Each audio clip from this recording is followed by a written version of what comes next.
کیونکہ یہاں انگریزی یا کوئی اور زبان نہیں بولی جاتی. آپ صرف ترکی میں ہی اپنا کام کر سکتے ہیں. اگر آپ کو ترکی کی زبان نہیں آئے گی تو اول تو آپ کو یہاں نوکری نہیں ملے گی, اور اگر آپ ملے گی تو جیسے بہن نے کہا کہ وہ آپ کو 1/4 ریٹ پہ ملے گی. اتنی تو آپ پاکستان میں بھی کما سکتے ہیں. تو اگین میرا یعنی دوبارہ اپنے پاکستانی بہن بھائیوں سے یہ ایک میسیج ہے, ان کے لیے ایک درخواست ہے کہ ارریگولر مائیگریشن کا رستہ مت اختیار کیجیے. تھینک یو سو مچ. یہ بھی کہنا چاہتی ہوں ہماری ماشاءاللہ یہ 2 کنٹری کا کافی زیادہ اچھا تعلق ہے. ایون پاکستان ترکی کچھ ریکویسٹ کرتی ہے, پاکستان اسی ٹائم کرتی ہے, پاکستان کچھ کہتی ہے, ترکی اسی ٹائم وہ ریکویسٹ ایکسیپٹ کرتی ہے. لیکن ہم یہ دونوں کنٹری کا تجارت کافی زیادہ لیس ہے. ہم یہ تجارت کیسے کر سکتی ہے کہ کیونکہ اتنا زیادہ پاکستانی لوگ ادھر تجارت کرنا چاہتی ہے, لیکن شاید بہت زیادہ ریسٹرکشنز بھی ہے. یہ تجارت کیسے ہو سکتے یہ دونوں کنٹری کے بیچ میں؟ اس میں تجارت کے معاملے میں جو سینئر پارٹنر اگر اس ریلیشن شپ کو کہا جائے تو وہ ترکی ہے, کیونکہ ترکی ماشاءاللہ پاکستان کی نسبت متمول ہے زیادہ. تو ہمیں توقع اور امید یہ ہے کہ ترکی اپنے جو ان کے ریسٹرکشنز ہیں, ترکی میں اصل میں ہمارے پاکستانی تاجروں کا تاثر یہ ہے کہ ترکی میں ریسٹرکشنز بہت زیادہ ہیں. ہاں جی. تھوڑا اگر ترکی حکومت اپنے تجارتی ریسٹرکشنز کو, ٹیرفس, یہ جو ڈیوٹیاں وغیرہ کو دوبارہ دیکھے تو تجارت بڑھنے کا بڑا امکان ہے. دونوں ممالک ابھی لگے ہوئے ہیں. ہمیں ایک اسٹڈی, ہماری منسٹری آف کامرس اینڈ ترک منسٹری آف کامرس, انہوں نے ایک اسٹڈی کمپلیٹ کی ہے, آخری مرحلوں میں ہے کہ کچھ ایسے آئٹمز ہم آئیڈینٹیفائی کر سکیں کہ جو ٹریڈیشنل نہیں ہے, روایتی آئٹم نہیں ہے. پاکستان کا روایتی آئٹم ٹیکسٹائل, ڈینم, یارن, اس طرح کی چیزیں ہیں. ترک کا تو روایتی آئٹم جو ہماری طرف جا سکتا ہے وہ آٹومیٹو پارٹس اور اس طرح کی چیزیں ہیں. ان سے ہٹ کے اگر ہم کوئی نئی چیزیں ڈھونڈ سکیں, وہ اسٹڈی تقریباً کمپلیٹ ہو گئی ہے, تو ہمیں امید ہے کہ اس سے تھوڑی بہت تجارت کو تقویت ملے گی. لیگل کافی زیادہ لوگ آتی ہیں, اس کے علاوہ انلیگل لوگ بھی کافی زیادہ آتی ہے, اسپیشلی وہ دنگی لگا کر بارڈر کراس کر کے. ایکچولی ان کے لیے آپ لوگ کوئی ایکشن لیتی ہے کیونکہ وہ لوگ ادھر آتی ہے وداؤٹ ویزا رہتی ہے, ان کا بھی کافی زیادہ مشکلاتی ہوتی ہے. وہ لوگ بھی ایز اے ویزا کے ساتھ رہنا چاہتی ہے, لیکن اوبیسلی یہ بات ہے کہ سم ٹائمز ان کا اکنامیکل مسئلہ اور سم ٹائمز ویزا ریجیکٹ ہوتی ہے. یہ بھائی بہن ہماری ادھر انلیگل بھائی بہن بھائی کے لیے کیا آپ نے کوئی ایکشن لیا ان کے لیے؟ جی بالکل. ہمارا ایمبیسی کا شاید سب سے بڑا جو کام کے جو ہمارے مختلف علاقے ہیں ان میں ایک یہ بہت بڑا حصہ ہے ہمارے کام کا. اس کے کئی زاویے ہیں, اینگلز ہیں. ایک تو یہ ہے کہ ان میں سے بہت سے بدقسمتی سے بہت سو کو ہیومن ٹریفکرز ورغلا کے لاتے ہیں, انہیں غلط اطلاع دیتے ہیں, انفارمیشن دیتے ہیں کہ جی ہم آپ کو یورپ لے جائیں گے. انہیں معلوم نہیں ہے کہ ترکی سے آگے بارڈر بند ہے, اور پھر وہ انہیں یہاں لا کے وہ بدقسمتی سے چھوڑ دیتے ہیں. پاکستان میں اس کے اوپر بڑا سخت عمل دخل ہو رہا ہے کہ جو یہ کرمنلز ہیں ان کی ایکٹیویٹیز کو روکا جائے, اور وہ پاکستانیوں کو جس طرح, کیونکہ یہاں تک پہنچنا آسان کام نہیں ہے, جس طرح وہ آتے ہیں وہ بہت مشکل کام ہے اور بہت ڈینجرس کام ہے, اور بہت ڈینجرس کام ہے. تو ایک تو وہ ڈائمینشن ہے. جب یہ یہاں پہنچ جاتے ہیں تو ہمارا ترک حکام کے ساتھ بڑا اچھا کلوز رابطہ ہے. ترک حکام کی جو تحویل میں یہ لوگ آ جاتے ہیں جو ڈیٹینشن سینٹرز میں ہیں, ان کی ہم نیشنل ویریفیکیشن جتنی جلدی ممکن ہو کرواتے ہیں. اس میں ہماری نادرا کا بڑا بہترین سسٹم ہے جو ڈائریکٹلی ان کے ساتھ مل کے کام کرتا ہے.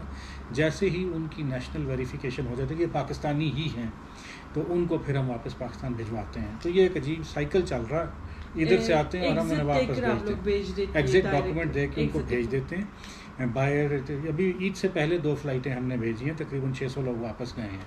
اچھا.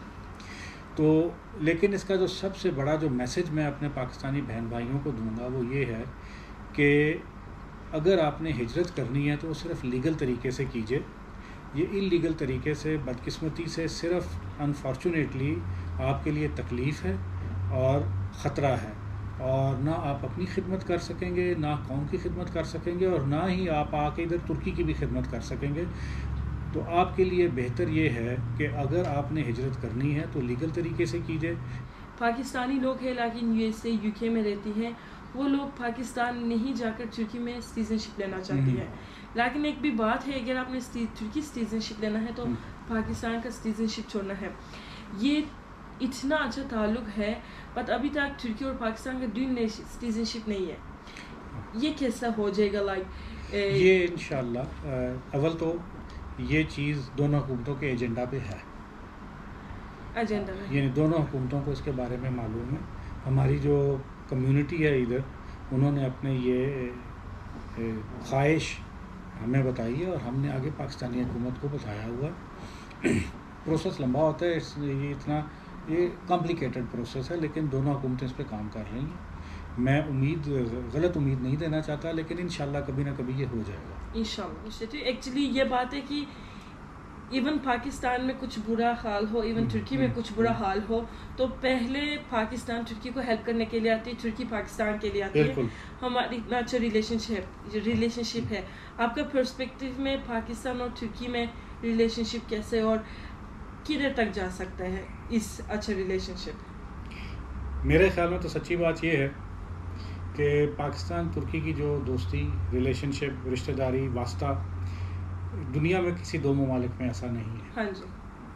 کچھ ممالک کے ساتھ, جیسے ہمیں معلوم ہے کہ ترکی آذربائیجان کے بہت ہی اچھے ریلیشنز ہیں, لیکن وہ ایک تو جغرافیائی ان کی تقریباً مماثلت ہے, اور زبان سیم ہے, لوگ سیم ہیں. ہاں جی. دو ریلیٹیولی مختلف ممالک جن کے درمیان کسی قسم کا جغرافیائی ڈائریکٹ کانٹیکٹ نہیں ہے. میرے خیال میں ترکی اور پاکستان سے نزدیک دو ملک کوئی نہیں ہے. ایسا خدا نخواستہ ترکی پہ کبھی کسی قسم کی افتاد پڑے تو پاکستانی وہاں درد سے بلبلا اٹھتے ہیں. ابھی ترکی میں بدقسمتی سے یہ ترکی کے جنوب میں آگ لگی ہوئی ہے, اور مجھے پاکستانیوں کی بارہا ٹیلی فون کالز آتی ہیں کہ بھائی ہم کس طرح مدد کر سکتے ہیں. میری ویڈیوز کے نیچے کافی زیادہ کمنٹس ہماری ٹھیک ہے, کئی دفعہ مادی مدد نہیں ہو سکتی, لیکن دعا, نیک خواہشات, فکر, اور کئی لوگوں نے تو کہا کہ جی ہم آ کے اگر کسی صورت میں مدد کر سکتے ہیں تو آپ ہمیں بتائیے. اسی طرح آج سے تقریباً 15-16 سال پہلے جب وہ بہت خوفناک زلزلہ پاکستان میں آیا تھا, پاکستان کے شمال میں, تو ترک سب سے پہلے وہاں پہنچی اپنی ٹیمز لے کے, اور سب سے آخر میں وہاں سے نکلے. انہوں نے وہاں اسکول بنائے, ہسپتال بنائے, وہ آج بھی لوگ یاد کرتے ہیں. اسی طرح 5 سال بعد, اس زلزلے کے 5 سال بعد, ایک بہت تباہ کن سیلاب پاکستان میں آیا. اگین ترکی کی حکومت, ترکی کے عوام نے جو جس طرح سے ہماری خدمت اور مدد کی اور دوڑتے آئے, وہ سامنے ہی ہے. اسی طرح شاید 1998 یا 97 میں وان کے علاقے میں ترکی میں بہت بڑا زلزلہ آیا تھا. تو وہی بات, پاکستان نے اپنی جتنی ہمت تھی وہ سب کچھ کیا. ابھی بھی ہمارے وزیر اعظم صاحب نے بہت کلیئرلی کہا ہے کہ اگر ہم کسی طریقے سے اپنے ترک بہن بھائیوں کی مدد کر سکتے ہیں ان آگوں کی مقابلے کے لیے تو ہم حاضر ہیں. پہلے ٹویٹ بھی عمران خان سے انہیں کی بالکل آئی تھی. یہ لاسٹ کویشچن ہے, اینڈ یہ کووڈ کا مسئلہ سب کو, بزنس کو, ساری چیز کو خراب کر دیا, ایون ابھی ٹریول کو بھی خراب کر دیا. اتنا زیادہ ویکلی اپڈیٹس آتی ہے, اسپیشلی پاکستانی اور افغانی لوگ کے لیے. ترکی میں آنا ہے, پہلے کرنٹین میں رہنا ہے. پہلے گورنمنٹ خود خرچہ اٹھا رہا تھا, ابھی گورنمنٹ کہتی ہے کون آ رہی ہے تو وہی پیسنجر خرچہ اٹھانا ہے. لیکن ایسا ہے کہ ایک دن کے لیے 200 یوروز اور 100 یوروز ہوتی ہے. یہ بھی پتہ ہے کہ جلد سے جلد یہ رولز چینج ہوتی ہے. ابھی ایگزیکٹلی یہ رولز چلے گا, اور آپ کیا کہنا چاہتی ہے, یہ نیا اپڈیٹس آئے گا اور یہ رول ختم ہو جائے گا؟ یہ اصل میں جو پروگیٹو ثوابدید حق, یہ تو ترک حکام کا ہے. ہاں جی. کہ وہ کیا قانون کس ملک کے بارے میں بنانا چاہتے ہیں. گو جب 1 جون کو پاکستان کو کوارنٹین کی لسٹ پہ رکھا گیا تو پاکستان اور عام پاکستانیوں میں کافی بد دلی, ڈس اپوائنٹمنٹ. ہاں جی. ٹھیک ہے, ہماری اس وقت کی جو کووڈ کی فگرز تھیں وہ اپنے پورے ریجن میں اور دنیا میں بھی چند بہترین فگرز میں سے تھیں. ہمیں بالکل سمجھ نہیں آئی اس وقت کہ ہمیں کیوں اس لسٹ پہ ڈالا گیا, اور پاکستان کی فوراً وزارت خارجہ نے اور میں نے ایز پاکستان سفیر ہمارے مشن نے میں نے تمام جو کنسرنڈ ایجنسیاں حکومت کی تھیں تو حکومت کو کہا کہ جی یہ ہمارے حساب سے یہ فیصلہ ٹھیک نہیں ہے. انہوں نے کافی حد تک ہماری سنی بھی بات, لیکن انہوں نے کہا کہ جی یہ کئی چیزیں ہیں, اس میں ایک نہیں ہے, یہ صرف ایک منسٹری کا ڈیسیجن نہیں ہوتا, ترکی طرف بھی ایک بین ڈپارٹمنٹ یعنی انٹر منسٹریل سسٹم ہے. تو اس میں ہیلتھ, فارن آفس, آپ کی ہوم منسٹری, آپ کی ٹورزم منسٹری, کیبنٹ سب مل کے ایک فیصلہ کرتے ہیں, کوئی سائنٹیفک بورڈ ہے.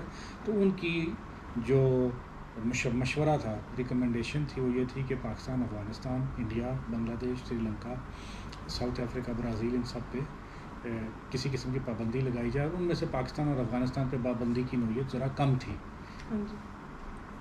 اور پھر ایک مہینے بعد ذرا اور ڈھیلی کر دی گئی کہ پہلے 14 دن کی کوارنٹین تھی, اب 10 دن کی ہے. پہلے آف کورس یہ بھی تھا کہ ہاسٹل میں ٹھہراتے تھے. اس کا میری پچھلے 3 دن بڑے میرے مصروف گزرے ہیں. میں مختلف ministries, again ministry of interior, foreign office, باقی ہیلتھ منسٹری وغیرہ سے. میں یہ بھی کہنا چاہتی ہوں ایز اے ایمبیسیڈر آپ کو اتنا میسیجز آتی ہیں, مجھے بھی اس کے بارے میں میسیجز آتے ہیں, اپڈیٹ کیا ہے. میں آپ کو نہیں سوچ سکتی ہوں آپ لوگ کتنا بزی ہوتا ہے اس پہ. نہیں, ماشاءاللہ میری ٹیم بہت اچھی ہے, بڑی فرض شناس ٹیم ہے. میں آپ کو یقین سے کہتا ہوں کہ پچھلے 96 گھنٹے میرے کچھ افسر ہیں جو ساری رات جاگتے ہیں, جو ہمارے شہری ایئرپورٹ پہ پھنس گئے, یا جو تو ہمارا بھی بڑا مشکل ٹائم گزرا, لیکن ہماری تو ڈیوٹی ہے, ہمارا فرض ہے, ہم یہ کریں گے کہ ہم اپنے شہریوں کی جو مشکلات ہیں, پرٹیکولرلی وہ تو جو ایئرپورٹ پہ پھنسے ہوئے ہیں, ان کو ہم ان کی مدد کر سکیں. لیکن جی ہمیں بھی ہزاروں کے حساب سے ای میلز اور میسیجز آئے, اور میں آپ کی وی لاگ کی نسبت بتانا چاہتا ہوں تھرو کہ اب جو کرنٹ سچویشن ہے ہمیں جو بتائی گئی ہے, اس میں ہاسٹل اس لیے وڈرا کر لیے گئے ہیں کیونکہ ہاسٹل اصل میں منسٹری آف انٹیریئر کے پاس اپنے تو ہیں نہیں. چھٹیوں میں سارے طالب علم یونیورسٹی کے اپنے گھر گئے ہوئے تھے, ترکی میں بھی اپنے گھروں میں گئے ہوئے تھے.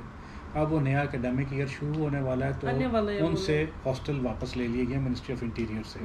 تو اب چارہ صرف ہوٹل ہی رہ گئے ہیں. ہاں, وہ جو 200 یورو والا تھا وہ ہمارے حساب سے ناانصافی تھی, بہت مہنگا. لیکن اب مجھے بتایا گیا ہے کہ, اور اس پہ میں اپنے شہریوں کو بتانا چاہوں گا کہ جی ترکی کی جو کنسرن ویب سائٹس ہیں گورنمنٹ کی, ہماری ایمبیسی نے ان کا لنک دیا ہوا اپنے ٹویٹر میسیجز میں, وہ فالو کریں. اب مجھے بتایا یہ گیا کہ استنبول میں تقریباً 12 ایسے ہوٹل ہیں کہ جن کے مختلف ریٹس ہیں. آپ اپنی مالی استطاعت کے مطابق ادھر پے کریں اور پھر آپ ویزا لے کے آ جائیں. میری اپنے شہریوں سے, اپنے ہم وطنوں سے درخواست یہی ہے کہ ان کووڈ کے سخت ٹائم میں از حد اپنا ٹریول جہاں تک ممکن ہے کم کریں, اور صرف ضروری اگر آپ نے آنا ہے تو آئیے, کیونکہ آج کل دنیا میں ہر ملک میں جہاں جائیں گے ہر ملک کا اپنا رول اور قاعدہ ہے, اور وہ اتنا کئی دفعہ کمپلیکیٹڈ ہے کہ کسی طرح بھی آپ اپنی پوری مکمل انفارمیشن نہیں لے سکتے. یہ عین ممکن ہے کہ آپ اپنی طرف سے تمام احتیاط کر کے پہنچیں اور آپ کو پتہ چلے گا جی قانون قاعدہ بدل چکا ہے اور آپ ایئرپورٹ پہ پھنس چکے ہیں. تو اگر تو آپ کی بہت سخت مجبوری ہے تو آپ سفر کیجئے, ورنہ اللہ انشاءاللہ آپ کو زندگی دے, استطاعت دے, آپ ایسے ٹائم پہ سفر کیجئے جب آپ سفر انجوائے بھی کر سکیں اور جہاں آپ کو تکلیف بھی نہ ہو. ایکچولی موسٹلی ڈفرینٹ چینل سے, ان نون چینل سے غلط انفارمیشنز آتی ہیں. میں ایمبیسی کا آفیشیل ٹویٹر اکاؤنٹ بھی ڈسکرپشن میں لکھ دیتی ہوں. اگر آپ لوگ اپڈیٹ نیوز دیکھنا چاہتی ہے کرنٹین کا سچویشن اور ترکی کا سچویشن کے بارے میں, آپ اس ٹویٹر اکاؤنٹ سے, آفیشیل اکاؤنٹ سے صحیح انفارمیشن لے لیں. تھوڑا میں اس میں مزید ایڈ کرنا چاہوں گا, قانون اور قاعدے جو ہیں ترکی میں آنے کے وہ ترک حکومت کے ہیں. ہاں جی بالکل. پاکستان کی ایمبیسی صرف جتنا اس کو معلوم ہے وہ آپ کے ساتھ شیئر کر سکتی ہے. ہم کسی اتھارٹی میں آپ کو نہیں کر سکتے. We are not the authority on Turkish rules and regulations. اگر آپ نے ترکی آنا ہے تو پلیز ٹرکش ایئر لائنز یا ٹرکش منسٹری آف انٹیریئر یا گورنریٹ آف استنبول کی ویب سائٹ سے پوری اطلاع لیجئے. ہماری جتنی استطاعت ہے ہم آپ کے ساتھ وہ شیئر کریں گے, لیکن ہماری اس ترک رولز قانون قاعدے میں کسی قسم کا عمل دخل نہیں ہے، جس طرح ترک ایمبیسی کا پاکستانی قانون قاعدے میں کوئی عمل دخل نہیں ہے. ہم صرف جتنی انفارمیشن ہمیں ملتی ہے وہ ہم آپ کو آگے دیں گے، لیکن پلیز سب کچھ ویریفائی کر کے آئیے گا، کیونکہ ہم ترک رولز کے بارے میں اتھارٹی نہیں ہے. وہ صرف ترک حکام اور ترک جو ریلیٹڈ ڈپارٹمنٹس ہیں وہی اس چیز پہ اتھارٹی ہیں اور صفائی سے یعنی صاف بات کر سکتے ہیں. جہاں تک میں نے جیسے کہا مدد کرنے کے لیے تو حاضر ہیں، لیکن انفارچونیٹلی صرف ہمارے کہنے پہ یہ سفر نہ کیجیے گا، کیونکہ ہم بھی صرف سیکنڈ ہینڈ انفارمیشن آپ کو دے رہے ہیں. یہ سب کچھ حکومت کی ہینڈ میں کرنٹین کا مسئلہ. تھینک یو سو مچ. بہت بہت شکریہ جی. میں بہت بہت شکریہ کہنا چاہتی ہوں. بہت اچھا انٹرویو ہو گیا، کافی زیادہ ہم نے کویشچنس کا جواب بھی ملا. یہ پاکستانی لوگ کے لیے بھی انشاءاللہ اچھا انفارمیشن ہو جائے گا. تھینک یو سو مچ. بہت بہت شکریہ جی. آپ لوگ آپ کا خیال رکھنا. ابھی یہ ایمبیسی کا اندر ہے. میں ساری جگہ آپ کو نہیں دکھا سکتی ہوں، بس انٹری دکھا سکتی ہوں کیونکہ دوسرا اندر جانا اجازت نہیں ہے. ایسے اب اندر آتی ہے، ایسے ساری جگہ آپ کو پہلے اس دیوار سے سٹارٹ کریں گی، پکچرز نظر آتی ہے. یہ انہوں نے مجھے ایکسپلین کیا، نصرت بھٹو ہے، اس نے پہلے آ کر یہ ایمبیسی نے ادھر ہی سے بنایا ہے، اور یہ انکارا میں ہے ابھی. لائک ادھر اس کا پکچرز دکھا سکتی ہوں. اور ادھر اور کون ہے؟ نواز شریف ہے، اور ہماری سردار ہے 9th سردار سلیمان دیمیرل ہے. ادھر ایونٹس کا پکچر ہے. یہ ساری پاکستان کی ایمبیسی کا پکچرز ہے. ادھر بھی ایران، پاکستان اور ترکی کا میٹنگ چل رہا ہے. ادھر بھی Pakistan president Fazal Elahi Chaudhry, prime minister Bhutto and Begum Nusrat Bhutto کی پکچرز ہے. میں نے اسے ادھر ریڈ کیا آپ لوگ کے لیے. پھر ادھر آتے ہیں، آپ کو کیا ملتی ہے ایسے پاکستان کے کلچر دکھانے کے لیے. یہ ایک کینڈل آگ لگانے کا ہے. یہ داماد پہنتی ہے اوپر، مجھے پتہ ہے مینار پاکستان اور قصہ ہے. یہ ان کا میٹنگ روم ہے. اچھا ایسا لگتا ہے یہ میری گھر ہے، میں آرام سے آ گئی ادھر. Actually every year Pakistani embassy یہ کرتا ہے، ترکی اسٹوڈنٹس نے ایوری ایئر پاکستان کی بارے میں پکچرز بنا رہی ہے. لائک فار ایگزامپل یہ مینار پاکستان ہے، یہ ولیج لائف ہے، یہ بادشاہ مسجد ہے. پھر کون سے اسٹوڈنٹ جیت کہتے ہیں نا، پاکستانی ایمبیسی ان کو سونا دیتی ہے 1, 2 اور 3 کو. اینڈ ادھر آئیں گی، ادھر بھی آپ کو پاکستان کا کلچر کا چیزیں ملے گا. ہائی سر عمران، پاکستان کا پریزیڈنٹ، کیا حال ہے؟ اچھا میں نے ابھی آپ کو یہ دکھانا ہے. ایکچولی ایمبیسی سے مجھے ایک پاکستانی فلیگ کا بیگ ملا. ادھر بکس ہیں، journey of friendship and brotherhood. ادھر اتنا زیادہ اس سے ہے لائک ہسٹوریکل چیزیں لکھا ہے. ایسے بادشاہ کے بارے میں انفارمیشنس ہے، لائک یہ کہ اوتھمن امپائر کا بادشاہ ہے. پلس ہم کو کیا ملا، لیٹس لرن پاکستان، پاکستان تھنیالم ان ترکش لینگویج انہوں نے لکھا ہے. ادھر پاکستان کی ساری ہسٹوریکل ایریا لائک بالا حصار ہیل. اور کیا ملے گا، پاکستان کی پورا ایریا کا لال شاہ پس کیلنڈر انہوں نے ایک بکلیٹ لگایا. اگر آپ لوگ پاکستان جانا چاہتی ہے اس ایریا پہ جا کر وزٹ کر سکتی ہے. لائک اس کو دیکھو، دودی پتسار لیک ایک پاکستان کی بکلیٹ ہے. ادھر chief of army staff of Pakistan visits Turkey. یہ پاکستان ایمبیسی کا میگزین ہے. اور ہم کو کیا ملا، celebrating Pakistan Turkey brotherhood through annals of history. یہ بھی ہسٹری بک انہوں نے ہم کو، بٹ یہ ساری I think so English Turkish language میں انہوں نے ہم کو گفٹ کیا ہے. Thank you so much, Pakistan Embassy.